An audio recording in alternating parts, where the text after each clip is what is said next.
back. We've got breaking news just out from the Justice Department. Special Counsel Robert S. Mueller III to make a statement on the investigation into Russian interference in the 2016 presidential election. So there you have it. Robert Mueller will be speaking. I want to bring in our legal analyst, Glenn Kirshner, for a reaction. Glenn joins me by phone. Glenn, what's your take here?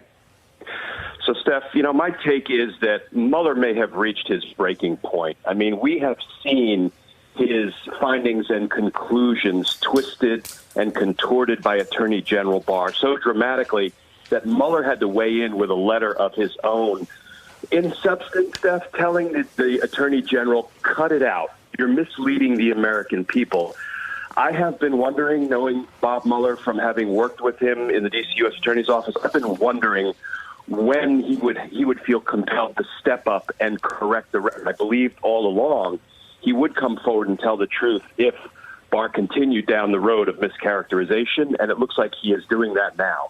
Well, according to the statement from the Department of Justice, it will be a statement by Robert Mueller only. He will not be taking questions after. So you truly feel this is a breaking point. Give us a bit of a history lesson. You referenced it there.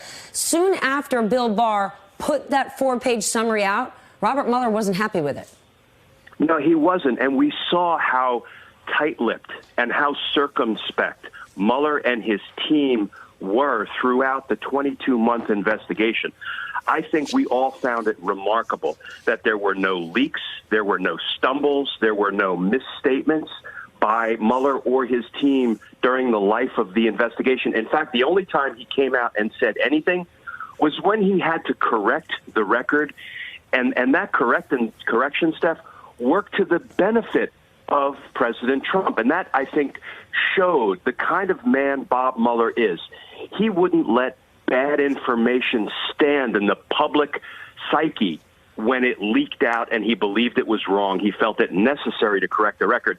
And here he is in something that I don't think any of us saw coming. We've been hoping for it, but we haven't seen it coming, ready to just step out and say whatever it is he's about to say to the American people. But I think it's going to be pretty monumentous.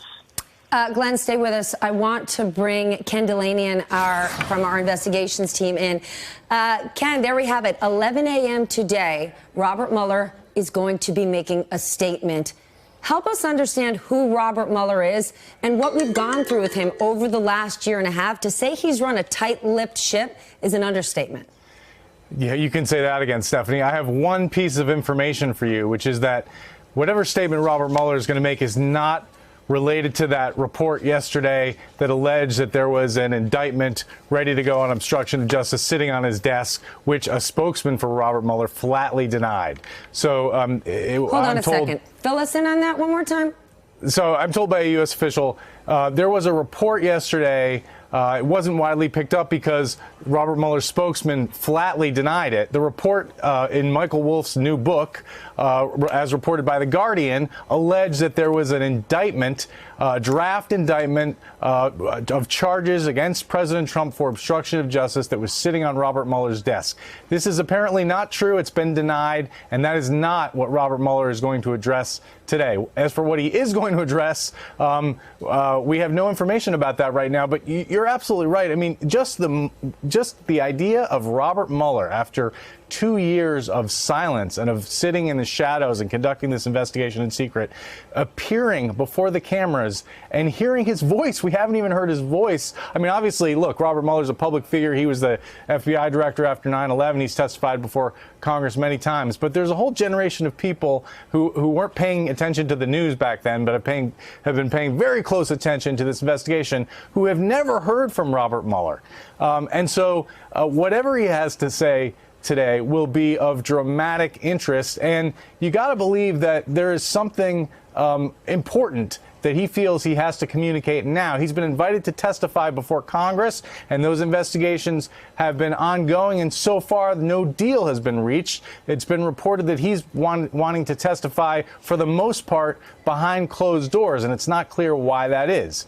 But today, Stephanie, we're going to hear from Robert Mueller publicly. Now, we've been told that he will not take any questions from journalists. He's simply going to make a statement and then that will be it. There will be no opportunity for journalist questions. Ken, stay in position. We must hear from the White House. Let's bring in Peter Alexander. Peter, as I understand, the White House was not caught off guard. Does that mean they're okay with this?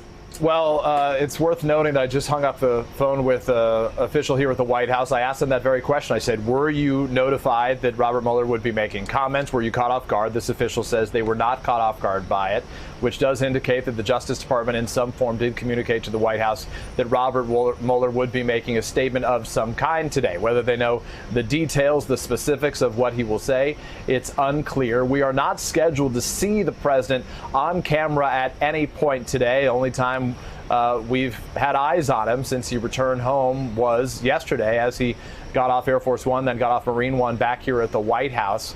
It's worth noting, though, that from this president, obviously, you'll remember there was this sort of impromptu news conference that he held just last week after he left that abbreviated, just 3-minute meeting with Nancy Pelosi and Chuck Schumer. The focus of the conversation was supposed to be infrastructure, but the president was so fed up about Nancy Pelosi saying that he was guilty of a cover-up that the president said he couldn't basically negotiate with the Democrats. He walked out into the Rose Garden where they had this big sign up on the podium that talked about no obstruction, no collusion. And in the past, we've heard from this president saying, among other things, that he would leave it to the Attorney General, to William Barr, to decide whether Robert Mueller should testify. But he changed his tone just last week, saying, why does he have to testify? It's ridiculous. Ridiculous being the word of the president. So we wait to see. Will we hear from the president today? It remains to be seen. Again, no public event scheduled, but I'm told by an official, at least as it goes so far today, quote, it's early. Peter, clarify this for us. While the White House may have been notified by the Department of Justice, do they know what his remarks entail? Have they condoned it? It's a good question. I posed that very question to them. This official didn't have any answer to that. All they would say is that they were not caught off guard by the fact that Mueller would be delivering a statement today. It's been a quiet day for most of the morning here at the White House. We weren't expecting, again, as I noted, to see the president. He has a series of meetings behind closed doors today, a ceremonial swearing-in ceremony for some members of the XM Bank. He's also going to meet privately with the Secretary of State, Mike Pompeo, as well as with the Vice President today. So, to be honest with you, as soon as we got this announcement, just as soon as everybody else did, there was a big rush within the press area. Everyone trying to get any more details about it. An official answered the phone, gave me that much, and as soon as we're done talking, I'll circle back upstairs and try to get more info. All right, well, let's hop in the Wayback Time Machine. It was early January, one of the few times we heard from Rob. Hey there, I'm Chris Hayes from MSNBC. Thanks for watching MSNBC on YouTube. If you want to keep up to date with the videos we're putting out, you can click subscribe just below me or click over on this list to see lots of other great videos.